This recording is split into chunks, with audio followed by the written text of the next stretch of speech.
Hi guys, and welcome to my YouTube channel. My name is Yvonne Princess Shabango. If you are new here, you're welcome to like, subscribe, share, and comment.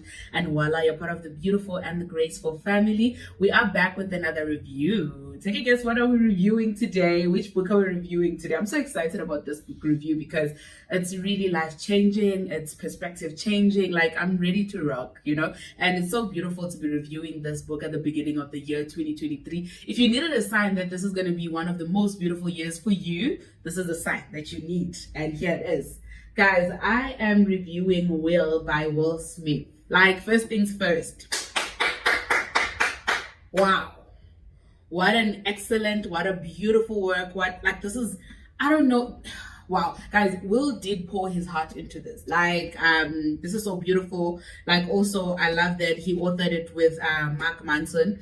It's amazing. I don't know what to say. I hope I'll do justice to it. And yeah, you guys just have to buy this book and see the beauty that I saw. You know, like, this is beautifully written and you're able to actually see his life story. You're actually able to see why he carries himself the way he does, why he loves the way he does. And also, if you needed purpose, like, if you needed purpose or you needed the meaning of purpose or the meaning of life, I think this is one of those books that it can actually give you some light, because he speaks a lot on the difference between our heart desires and the purpose, and how purpose has nothing to do with materialistic things or things that are personal, and how purpose is the bigger picture. You know, how purpose has to do a lot with helping other people, you know, serving other people, giving, loving, you know, forgiving as well. So I didn't understand his way of doing things until I read this book. Life-changing. Anyway, let's go into it, because you guys, I'm sure, like, you've got FOMO. Let's go into it.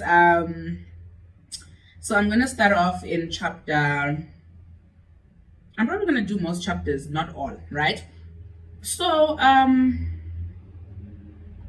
the first chapter we're gonna go into is chapter 1. Right, we're going to go into chapter 1, and this is, I think this is one of the most popular ones, right? In chapter 1, then he says, one day Harry and I were in a particular stank mood. We were dragging our feet and grumbling, impossible this, ridiculous that. Why would we have to build a wall? What would we have to build a wall for anyway? This is impossible. It's never gonna get done. So here, their dad had actually asked them to build a wall for no particular reason. So they were like, why are we doing this? Is this even necessary? You know? And then he goes on to say, he snatched a brick out of my hand and held it up in the front of us. Stop thinking about this damn hole. He said, there is no wall, there are only bricks. Your job is to lay this brick perfectly, then move on to the next. Then lay that brick perfectly, then move on to the next. Don't be worrying about no wall. Your only concern should be one brick at a time. And this brings us to one thing that most of us fail in life. We always want to do everything at the same time. Excuse me, guys, the lighting may change because it's raining and stuff like that, so please pardon me.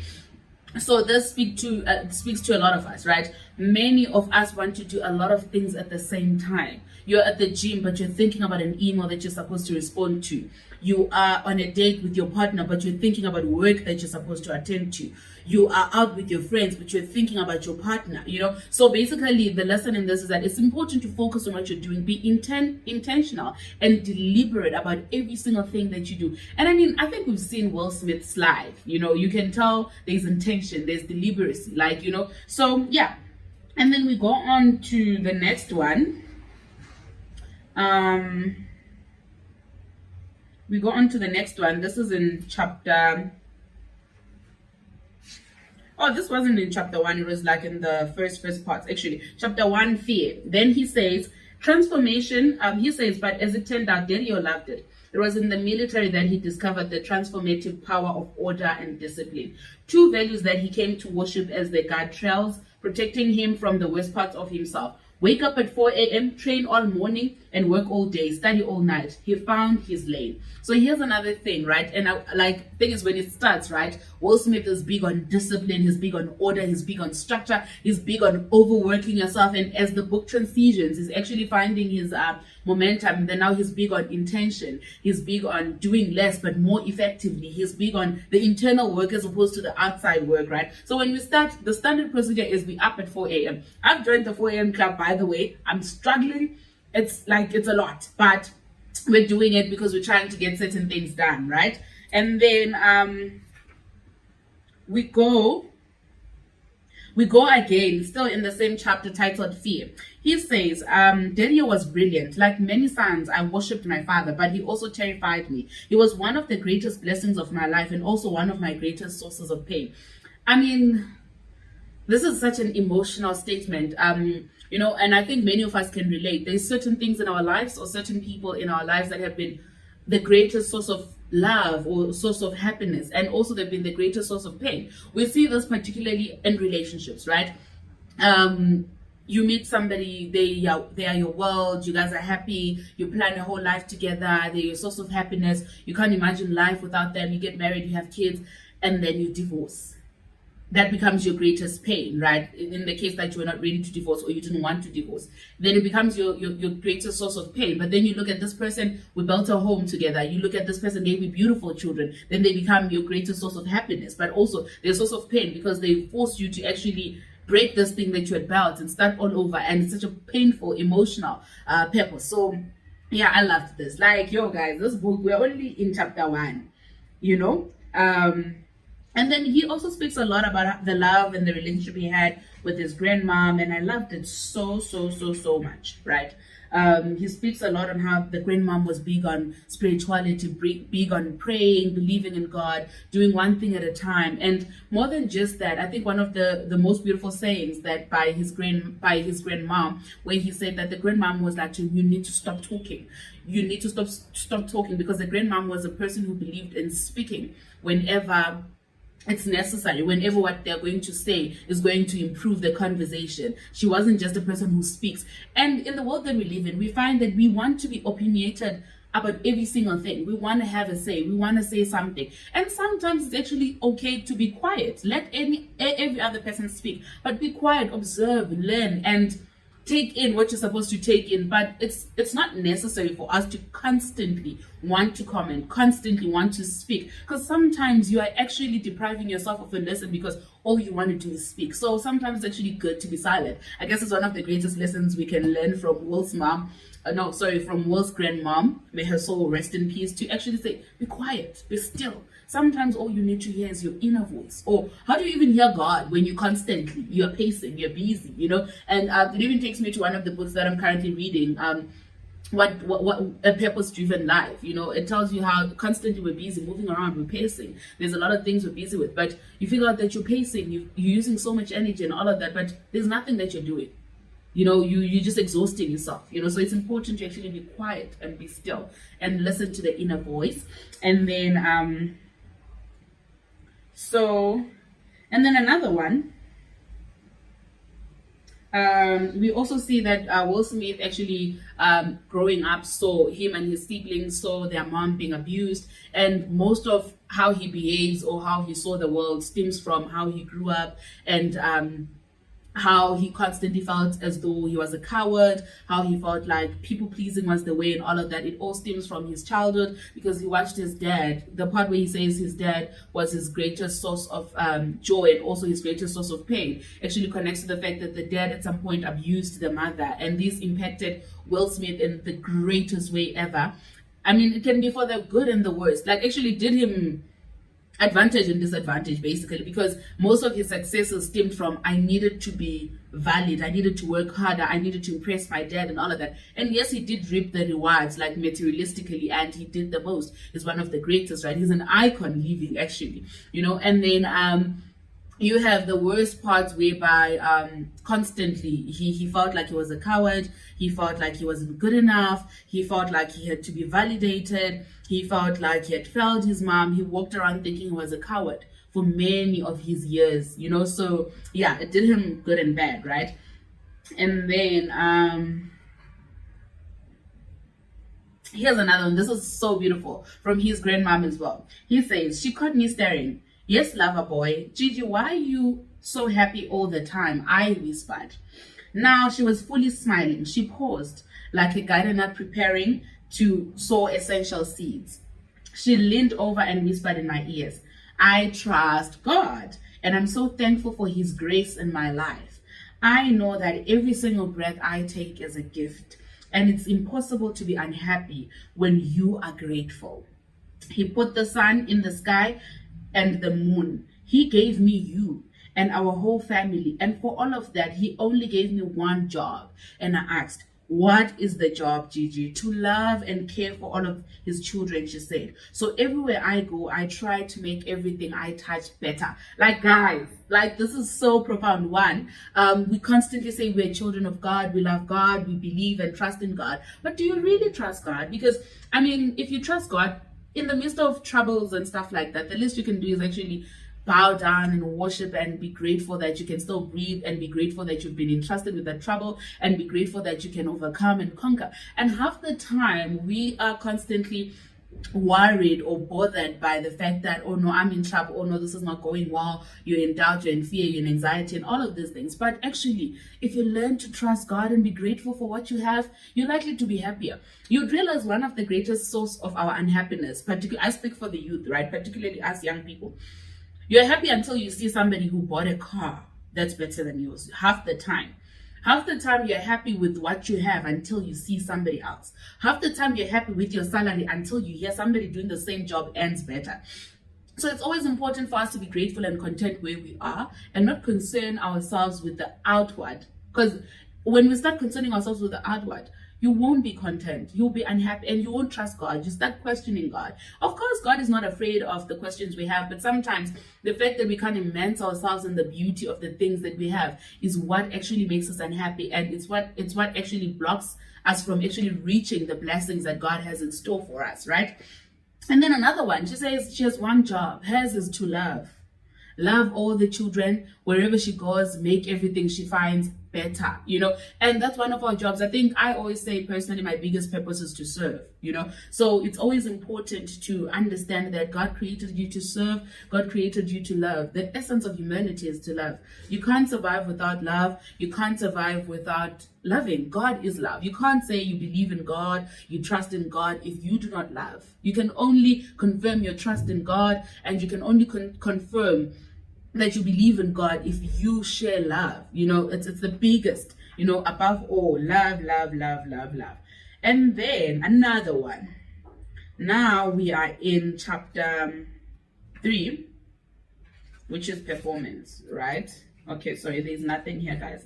So every time I read, guys, I usually flag my book so that I remember when I'm doing a review what exactly I wanted to talk about, right? And then we've got hope, guys, the biggest,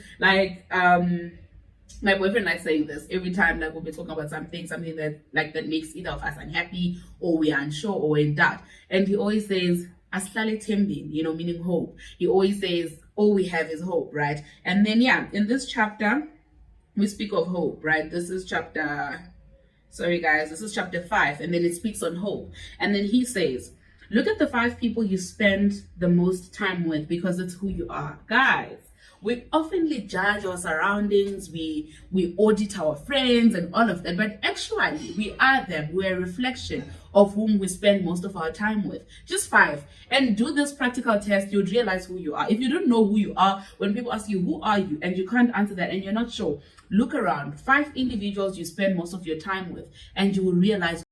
So yeah, guys, it's very, very important to audit your friends, right? And then he goes on to say, Confucius had it right. It's nearly impossible for the quality of your life to be higher than the quality of your friends, right? So if you think you're better, and maybe you're judging your friends and all of that, actually you're reflecting who you are. If your friends are going down, or if you think your friends are going down, you're in the same boat as well. So it's very important to actually audit whom you spend most of your time with, right? And then he goes on to say, hope sustains life, right? Hope is the accelerator of survival during our darkest times. The ability to envision and imagine a brighter day gives meaning to our suffering and renders it bearable. If you've got hope, even if you're going through the most, you're just like, it's for the bigger and the better picture, right? When we lose hope, we lose our source of central and resilience. So it's very important to stay intact. It's very important to actually, if anything, if all goes wrong, if all fails and all of that, it's very important that you hold on to hope, because that's all we have in some instances, right? And then here's another important one, right? This is a conversation between Will and his mom regarding him going to college and him deciding to take rep as a career, right? He says, our hopes had finally collided, and these hopes were inherently incompatible with each other. One had to give way. One of us was going to have our heart broken. The thing I've learned over the years about advice is that no one can accurately predict the future, but we all think we can. So advice at its best is one person's limited perspective of the infinite possibilities before you.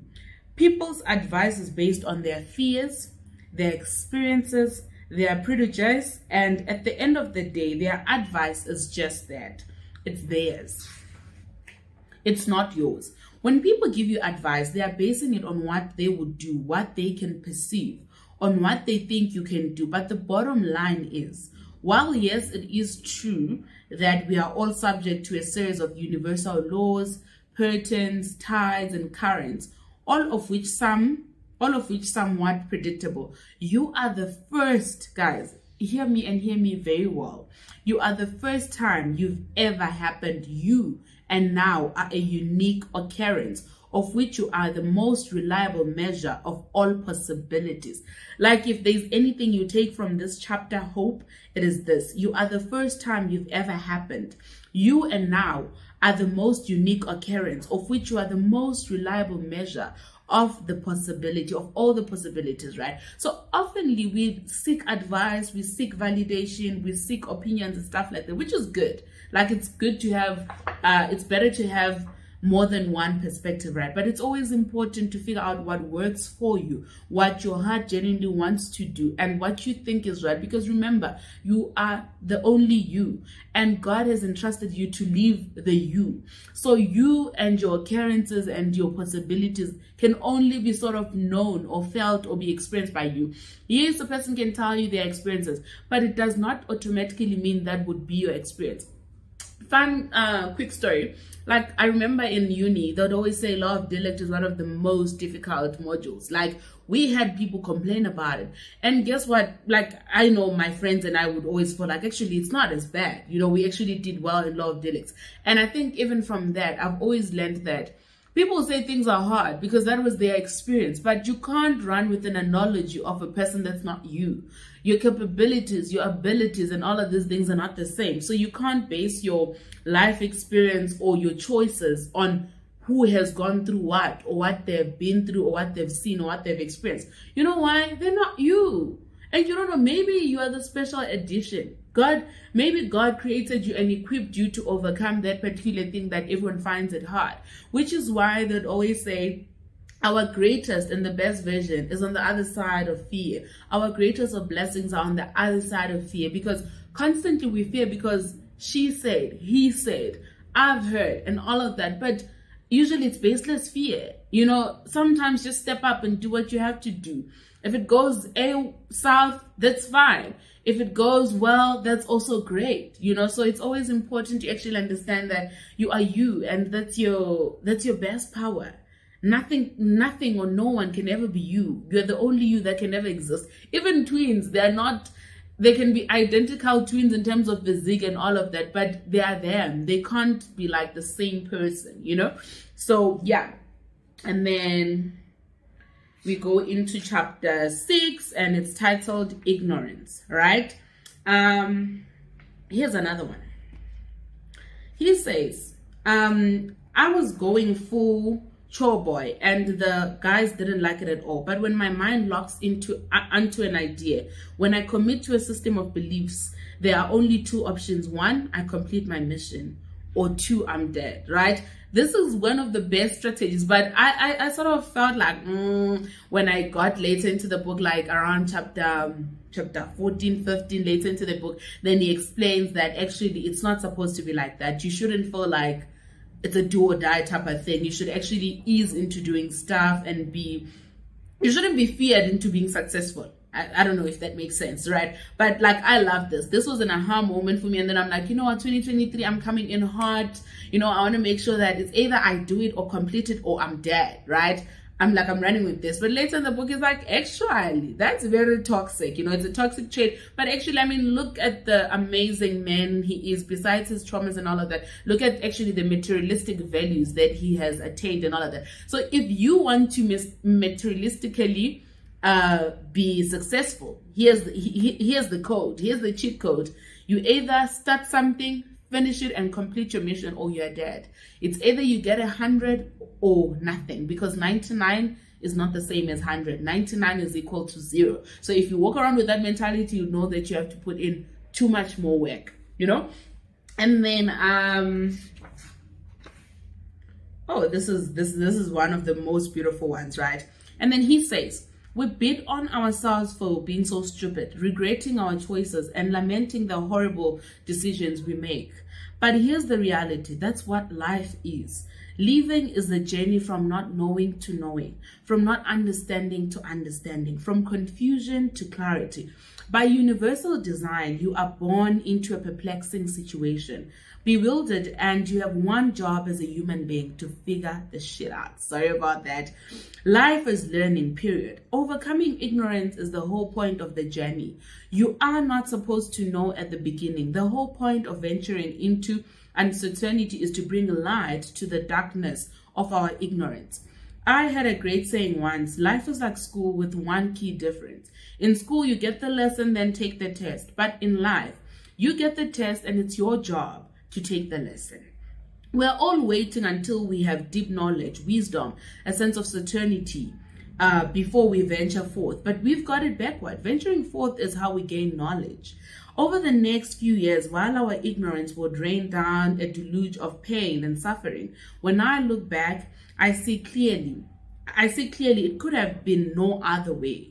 The universe only teaches through experience. So even when you haven't the slightest clue of what you are doing, you just have to take a deep breath and get on the damn path. Guys, here's the chat. We want to figure it all out. We want to be, I want to be well equipped. It's good to research. It's good to know and all of that. But half the time, most of the time, our biggest lessons are on the job. Even Pastor T.D. Jake says that on Don't Drop the Mic.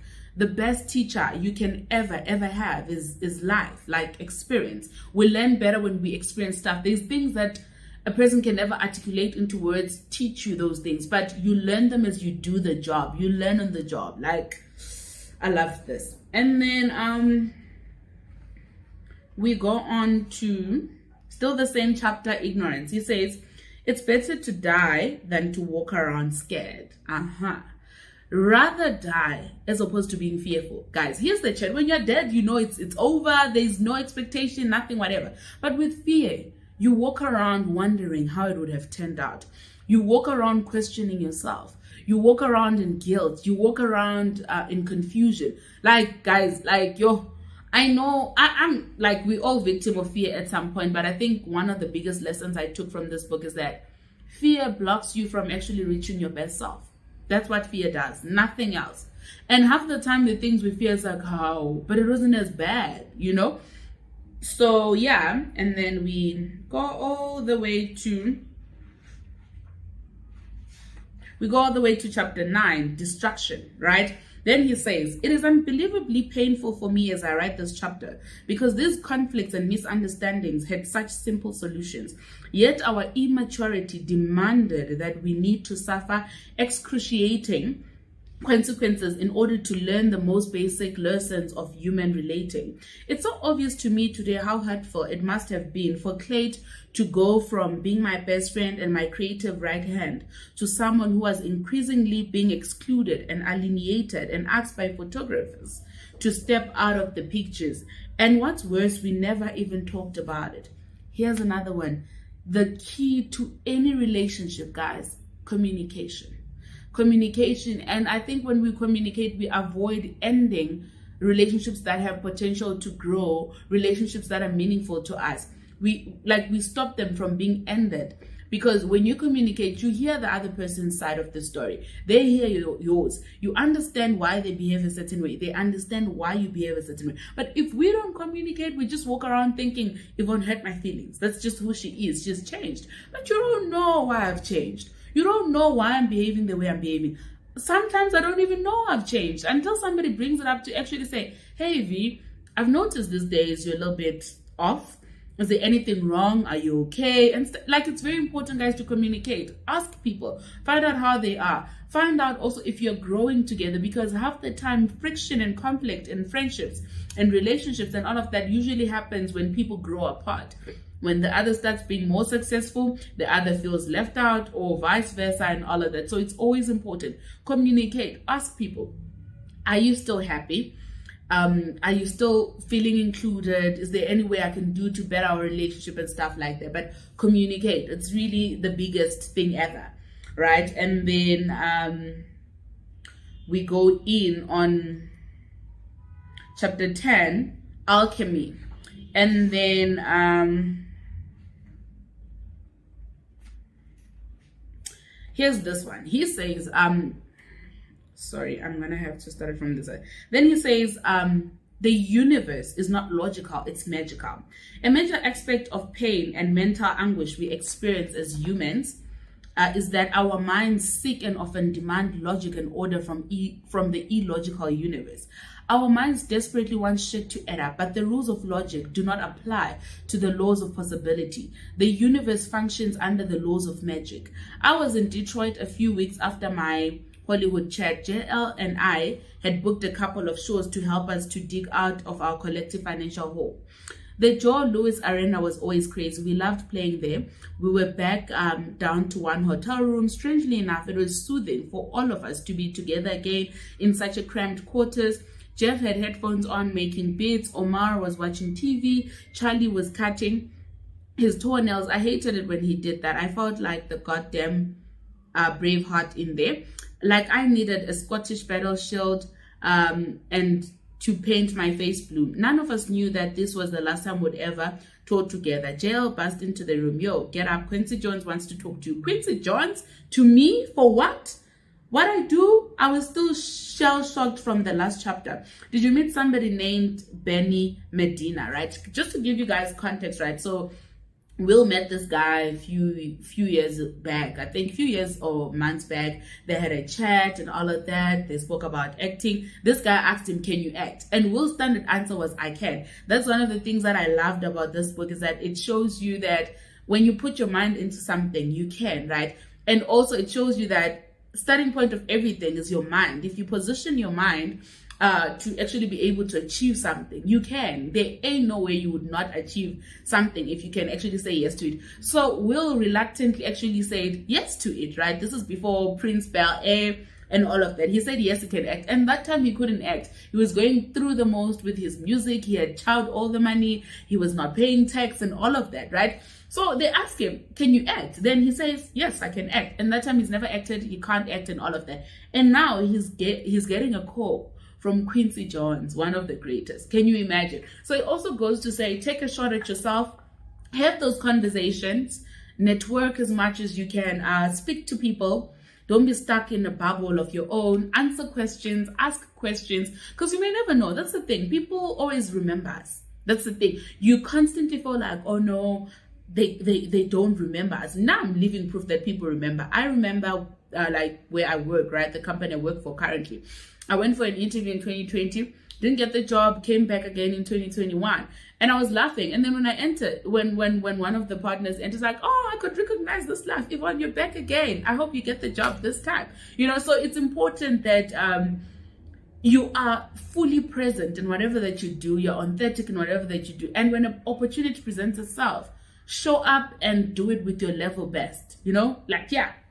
So, and then, yo guys, this book, Emunati, like, yo, it makes me salivate. I want to read more of, like, it's like, when is he releasing another book? Because this is a jam and a half, solid 11 out of 10, right? And then he goes on to say, magic demands awareness. Faith, you have to believe in magic, right? Preparation, move the rock. We must identify, eradicate the poisonous resistance, and trust the magic to do what it does, right? So it's always important, guys, that you're aware of your surroundings, right? You're aware of what you are doing or what you need to do, right? And then also, once you're aware, I'm aware that, let's say I'm aware that I can act, right? Once you're aware that you can act, look at the things that are preventing you from being the best actor you can ever be, right? And then remove those things. Then believe in your work. Walk in faith, knowing that you can, and you will do so, right? And then we go on to, still in the same chapter, or in a different chapter now, chapter 11, adaptation, right? He says the raft represents our outmoded ideas and old ways of thinking that no longer serve us. For example, the same angry, aggressive person you cultivated as a child to protect yourself from bullies and predators will now destroy every relationship you have if you are unwilling to let it go. Things can be perfectly useful and absolutely necessary during certain periods of our lives, but time will come when we put them aside or die. If we don't adapt, we become extinct. Here's another thing. There's ways that we've carried ourselves as a coping mechanism. We've protected ourselves from certain situations. We've let our guard so high on certain situations that we carry these defenses, right? But we reach a point where, as we become adults, we reach a point whereby you have to be like, okay, it's enough. I was hurt, but now I need to allow people to love me. I felt not worthy back then, but now I need to understand that I'm worthy, and there's people that are willing to show me, and there's people that are treating me so, right? So it's always important to let go. Sometimes you reach a point where you break those walls. I think, is it Michelle Obama and the ladies, like in an interview regarding her book, The Light We Carry, right? They spoke of how it's important to place boundaries, right? But at some point as you grow, there's certain boundaries you need to break, because those boundaries were protecting you back then or in a certain situation. But now as you grow, you realize it's unnecessary to have that boundary. Now it's important that I allow people in, or it's important that I allow myself to be in a certain position, because now I'm much more mature. Now I can understand, now I can comprehend, right? So it is important that you adapt. You cannot survive this world if you don't adapt, guys. You won't be able to. It's unfortunate, right? And then still on the same chapter, adapt, he says, it's amazing how skewed your vision can become when you see the present through the lenses of your past. It's a very difficult psychological rehabilitation for us to learn how to put down the snow globe. You know, guys, let's say you grew up in an abusive environment, or you grew up having to fight for everything that you have. Your first instinct or response is fighting. You always have this guard up. You're always ready to fire shots. You're always ready to fight, because that's how you grew up. That's how your past looked like. You constantly had to fight. You constantly had to defend yourself, right? So in any small and position where you feel compromised, you're ready to fight. But now what we don't realize, it's important to let all of that go, which is sometimes, if you can't do it on your own, therapy is important. You know, seeing a therapist, doing certain things that help you let go, and certain things that help you understand that you are here and you're worth it. You're here and you're deserving. You're here and you earned it. You know, you don't have to carry all of these things. You're here. You don't need protection anymore. You're here. You're free. You're liberated, you know? So, yeah, this is, guys, this book, like, it's an absolute gem. And here's another one, right? Still on adaptation. There's a difference between talent and skill. Talent comes from God. These are the gifts that God has given you. You're a great speaker. You've got a special laugh. You can make people laugh.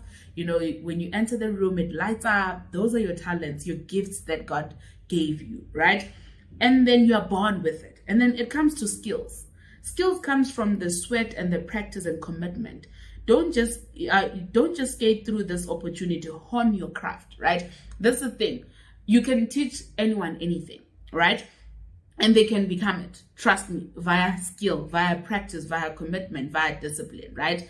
And then with talent, you're born with them. These are gifts that God trusts you with, and he says, go into the world and win, you know, which is why it's important to always ask yourself, what's in the hand? Show God and be like, God, you've given me this voice, help me perfect this voice. But it's always much more beautiful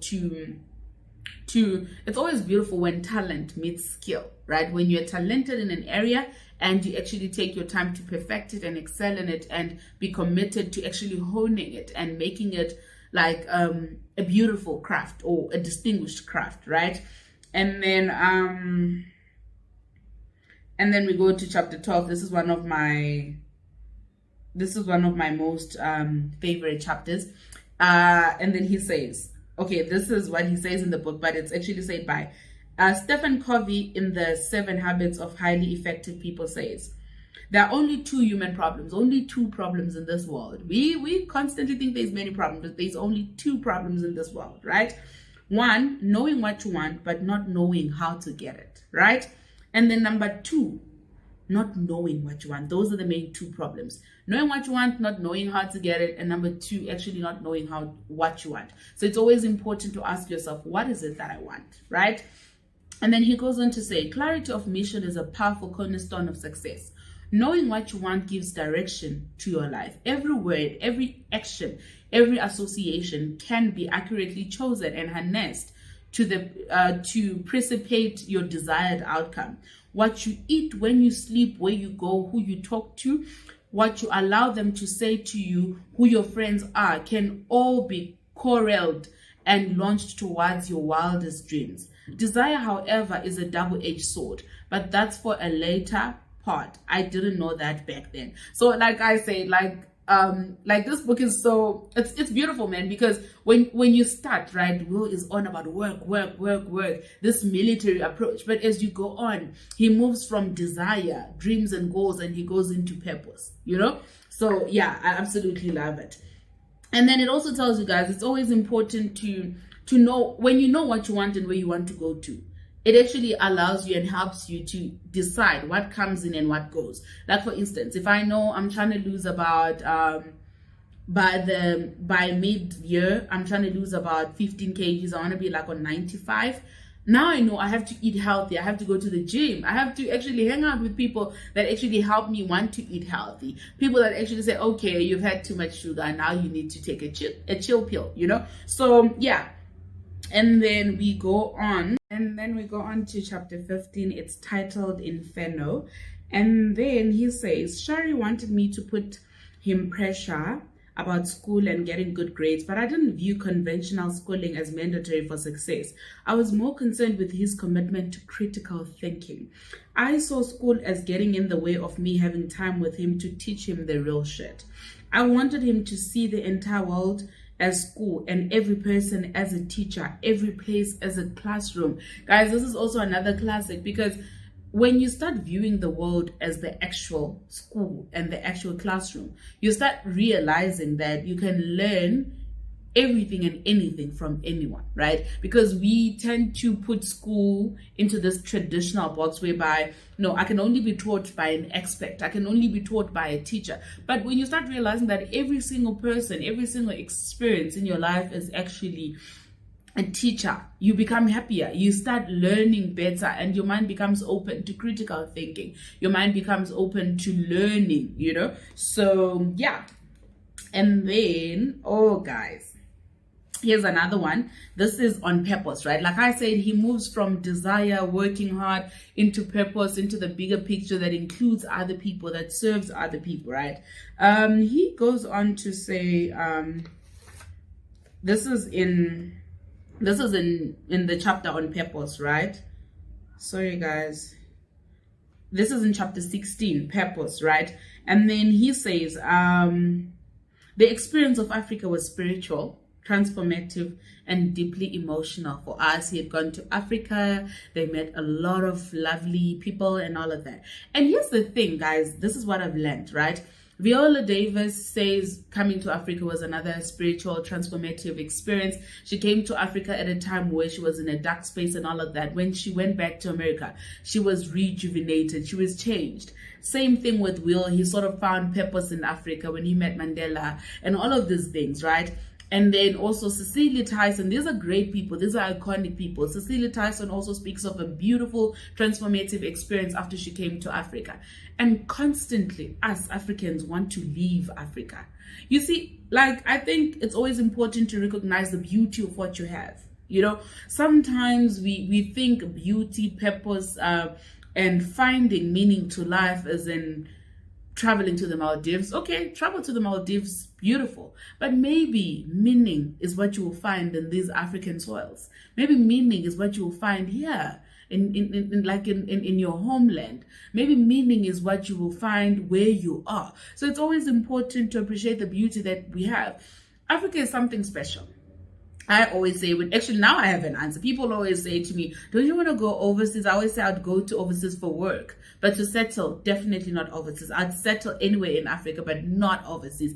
And this is because of, no man, there's something about, not even South Africa, but there's something about Africa, guys. Ubuntu, there's this special air you breathe, man. Like, if you know, you know. If you don't, I don't know. But yeah, I'd urge every person that's not in Africa, that hasn't been to Africa, to come to Africa, because wow, it's such an experience and a half. And I definitely agree. It's something I can't put to words. I definitely agree with these icons when they say they came to Africa and it was a spiritual and transformational time of their lives and they were never the same. I guarantee you, there's something special about Africa, right? And then still on purpose, he goes on to say, this is a distinguishing factor between desire, what we spoke about earlier, how you need to put your mind to it, work twice as hard, and all of these things, right? Then he says, desire is personal. It is narrow and pointed and tends towards self-preservation, self-gratification, and short-term gains and pleasures. Purpose is wider, broader, and long-term vision encompassing the benefits of others, something outside yourself you are willing to fight for. There have been many times in my life where I was acting from a place of desire, but I'd fully convince myself that it was purpose. So don't get it twisted. Your goals, your dreams, your aspirations, that's not purpose. Purpose is actually, I'm going to do a series on purpose. There's a book, a beautiful book I'm reading on purpose. Purpose is divinely orchestrated. Purpose is what God brought you on this earth for. Purpose you don't choose. Purpose is bestowed on you. You know, these are the things, careers, goals, jobs, spouses. You can choose, you can excel in them. But purpose is what you're here for, what you were created for by the Creator, right? So that's a different chat. Like I've got, a lot of preservations on purpose as we speak. But I guess it'll deserve a video of its own, right? And then he says, in some ways, suffering ceases to be suffering at the moment it finds meaning, such as meaning of sacrifice. And that's the thing, when you're in purpose, guys, they find you in pain, but you're still going. It sort of drives you, like it becomes a purpose-driven life, you know? And then in chapter 17, he speaks on perfection. This is where, like, Will is great, guys. I knew he was great, but after reading this book and actually watching some of his interviews, I'm like, oh boy, this is one great human being, right? He says, that's my love language. I want to help the people I love build extraordinary lives for them. Okay, let me take it up a bit. He says, I am a dreamer, a builder, and a builder. I picture grand visions and then I build the systems to make them real in the world. That is my love language. I want to help the people I love build extraordinary lives for themselves. But it demands that they be willing to grind and sacrifice. And most importantly, they have to trust me. And if they don't, it registers as a complete rejection of my love. Guys, I didn't know this was a love language, because I also personally believe in building people. I believe in promoting people. Like, if you know me, you know that once, like, you offer me a service and it's a good service, I tell the whole world about it. I don't stop. And if I can, I put in my time, my resource, my money, and everything. So I think that's one of the love languages that he has as well. But with him, it's like he has this vision where everyone around him needs to be successful. But for them to be successful, they need to actually trust. And also it brings me to something. Sometimes your biggest victories are not with you. They're with somebody else. But because they're with somebody else, you have to trust them. You have to trust their vision, you know. And it's very hard trusting somebody, guys, besides God. And I know also sometimes it can be harder trusting God's plan for your life. So you can imagine having to trust a human being can be quite a lot. And then we've got chapter 18, which is mutiny. And then he says, we had concluded that no one can make a person happy. You can make a person smile. You can compose a moment that helps a person feel good. You can deliver a joke that makes a person laugh. You can create an environment where a person feels safe. We can and must be helpful and kind and loving, but whether a person is happy or not is utterly out of your control, right? This is whereby actually Will and Jada decided, actually, we need time away from each other, you know, let's figure out who we are, other things and stuff like that, right? But they did not divorce. So, and then he goes on to say, to place the responsibility of your happiness on anybody other than yourself is a recipe for misery. That is so true. Like, we constantly want to find happiness in jobs, happiness in people, happiness in relationships and friendships and all of that. Yes, those things must make you happy, right? They can make you smile and all of that, but they don't determine whether or not you're happy as a unit, as a person, you know? So it's very, very, very important not to put this responsibility on the next person, because I mean, if you can't be happy with self, if you can't make yourself happy, like, how do you expect another person to make you happy? And also another thing, it shouldn't be their responsibility, because they have their own self that they need to make happy. It should be your responsibility to make yourself happy, right? And then we go on to chapter 19, which is the retreat.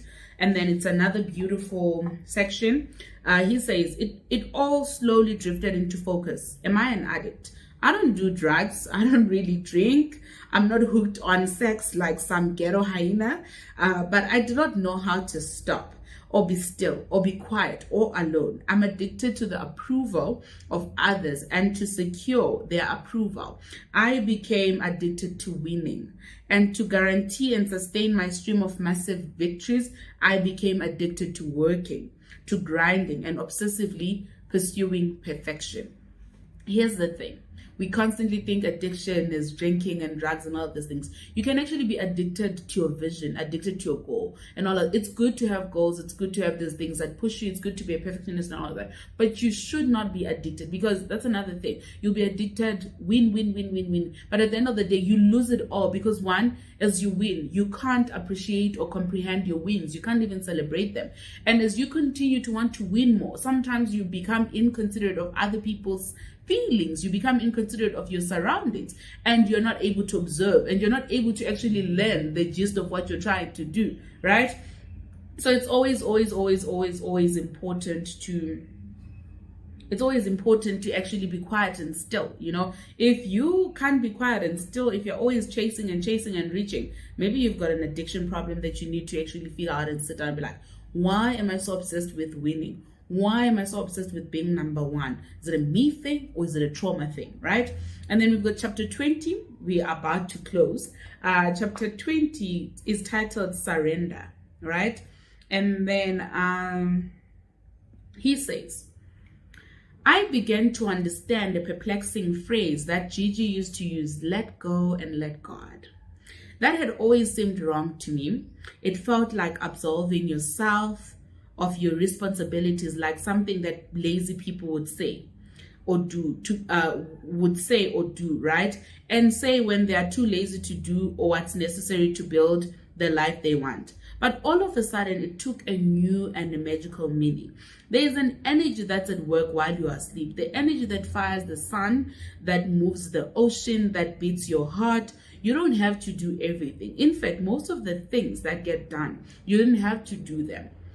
Actually, it's a great thing that you are asleep, because if you had been awake, you'd probably mess it up. And half the time we mess up the beautiful things because we want to be two hands. We want to be in control. We want to be the A-list. And sometimes God is saying, I'm placing you to observe. I'm placing you just to be there. Just allow me to do the work, right? And then he says, a new wording of Gigi's axiom came into my mind. It's not just let go and let God. It's actually let go and let God work. The safer and the ocean are a team. The mountain and the climber are partners, not adversaries. The great river is going to do 99% of the work. Your 1% is to study it, to understand it, to respect its power, and to creatively dance within its currents and its laws. Act when the universe is open, rest when she's closed, right? And this is also so powerful, especially the last line where he says, act when the universe is open and rest when she's closed, right? And also when he says, it's important that you understand, right? When he says the great river is going to do 99% of the work, your 1% is to understand it, to respect its power, and creatively dance within its currents and its laws, right, guys? It's important to have timing. And half the time you can only have timing and the spirit of discernment if, okay, I know some people are not believers, right? But I'll use God because I'm Christian, right? It's important to have discernment or timing, right?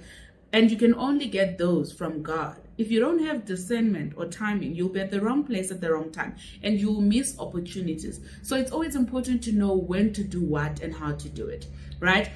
It's important to know when to rest. It's important to know, okay, now I'm on work mode. For how long am I going to do this and why am I doing it? Now let me lay back. Now it's time for me to observe. Now it's time for me to speak. Now it's time for me to listen. Once you get the gist of all of those things, life becomes very much simpler, or easier rather, right? And then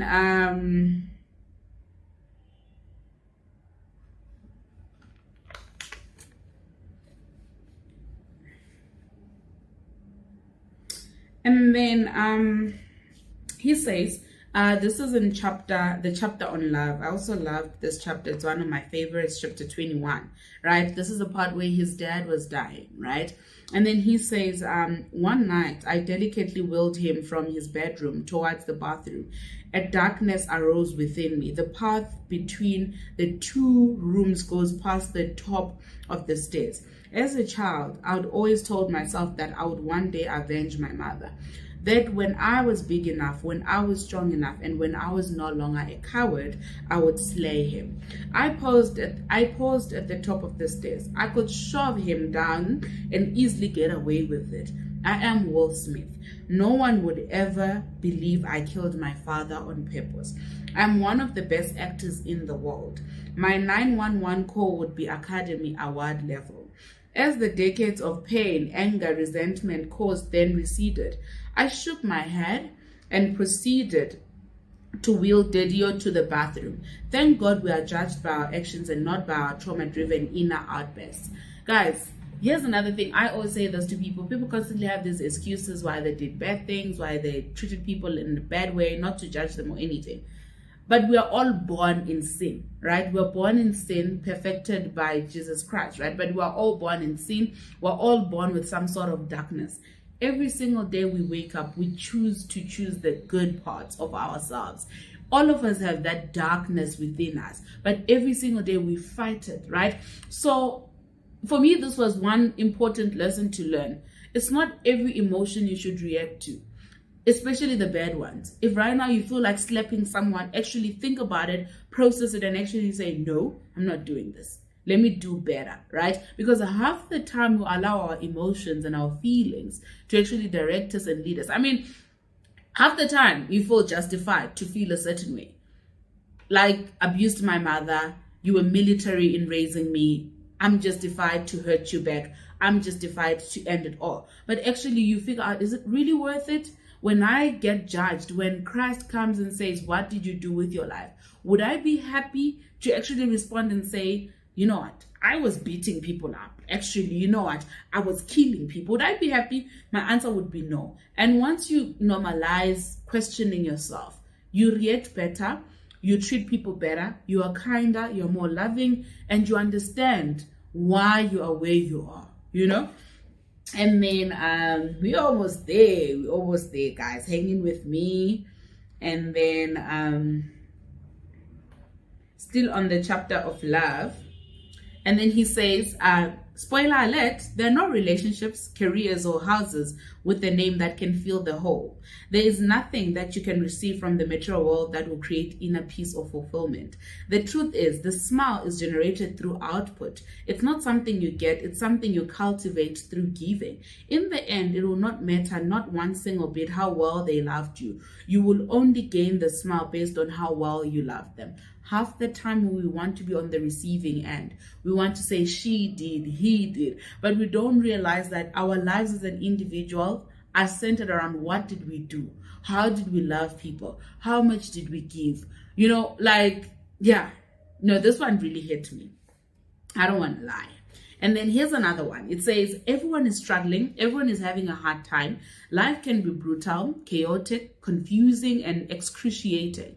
Our hearts are starving, loving, giving, helping, serving, protecting, nourishing, empowering, and forgiving are the secrets of the smile. Can you imagine what it would feel like if somebody loved you and gave you all you needed, helped you, served you, protected you, nourished you, empowered you, and forgave you? I'd feel good. That would be so beautiful. That would be so beautiful, right? So it's always important, guys, be nice, be kind to one another, love people fully, not conditionally. You know, it's important how we love people. I'm going to get to it. He speaks about it later in the book as well. It's important that when we love people, we generally love them, not because they make us happy, but because we love them. We love them when they upset us. We love them when they make us angry. We love them when they're in their worst shape, which is why people would always say marriage is speaking from relationships, right? One of the relationships that can actually prove unconditional love would be marriage, right? Because half the time when people are married, it's not every day they love one another. It's not every day they love one another. But every single day they choose to be kind to each other, to respect one another, to love each other, to be nice to each other, even when they're upset at each other, you know? So it's always important to give and extend unconditional love. And then, this is my favorite part on love. He says, we came to see our marriage as a spiritual discipline. What Bhakti Tirtha Swami called the ultimate school of love. I believe it. This relationship is our classroom. We are learning to cultivate care, concern. We are learning to cultivate care, concern, compassion in the most intimate and difficult circumstances. There are few things in life more challenging than being married. The intimacy tends to stir up and expose our most poisonous inner energies. If we can learn to love here, we can love anywhere. There's a question. The question is, can we love each other unconditionally? Or is our love contingent upon the other person acting exactly as we need them to? It's easy to love somebody when they do what you want them to do, exactly how you want them to do it. How do you treat them when they hurt you? Those are the times that determine whether or not you actually love somebody. When you're mad, how are you talking to your partner? How are you talking to your friend? How are you talking to a relative? Love is hard. It takes enormous courage to open a wounded heart over and over again to the possibility of love's peace. Like Charlie Mark always says, scared money can't make no money. Love demands bravery, a willingness to risk it all.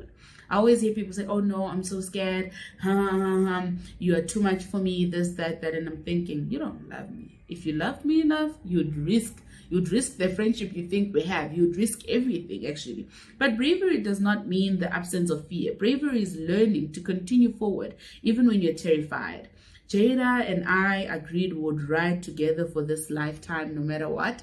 Now I understand some of the choices they made for their marriage. Like, guys, this book will give you why Will Smith is Will Smith, actually. Right? And then the final chapter, which is the bonus chapter, is the jump. Right? This is where he jumped on the Grand Canyon, like from the helicopter all the way down. Like, that's crazy. Anyway, he said, I realized that for some reason, God placed the most beautiful things in life on the other side of our worst terrors. If we are not willing to stand in the face of the things that most deeply unnerve us and then step across the invisible line into the land of dread, then we won't get to experience the best that life has to offer. Guys, just do it. You know that other brand that says just do it. It's always important to actually not let fear control you. If anything, allow God's purpose to drive you. Be driven by love. Be driven by love, purpose, and trust in God. But do not let fear control you. Anything you do, get rid of fear, because fear is literally the only reason you won't get that car you want. Okay, car is a bad example. Fear is the only reason you won't get the body you want, because you're afraid, this weight might be too heavy, this or that. Fear is the only reason why you won't attend that job interview for your dream job. Fear is the only reason why you won't apply for that job. Fear is the only reason why you won't enter that room. Fear is the only reason why you won't upload that video. And you may never know how that video will do or how it will impact lives until you upload it. So sometimes just do it. Guys, I know this was long, but I absolutely loved chilling with you guys. I loved reviewing this book. I'd give it a solid 10. It's definitely worth the money. Like, it's 450 going to 500 depending where you purchase it, but it's worth it. It's a well of wisdom. There's a lot of parts I left out. If you really want to know more, you're interested in it, just go get it. And if you loved this review, tell me what you loved about it in the comment section. Tell me what I can do better in the comment section, and let's roll, let's rock. Do not forget to be loved. Don't forget to be liked. Do not forget to actually trust in God, and don't forget to love one another. Be kind to one another, because yeah, man, this is life, and all we have is one another, you know. And oh yeah, another thing before I actually go guys, it's important what we name our kids. Like Will Smith is Will. And if you look at his life and this whole book, you'd realize that he actually carried his name. He carried his name in the willingness to learn, in the willingness to approach his fears, in the willingness to confront his fears, in the willingness to teach other people, in the willingness to put other people before him. Like, he was willing. If there's any person I know in this world that's willing, it is Will Smith. Like, loved it. So grateful for this gem.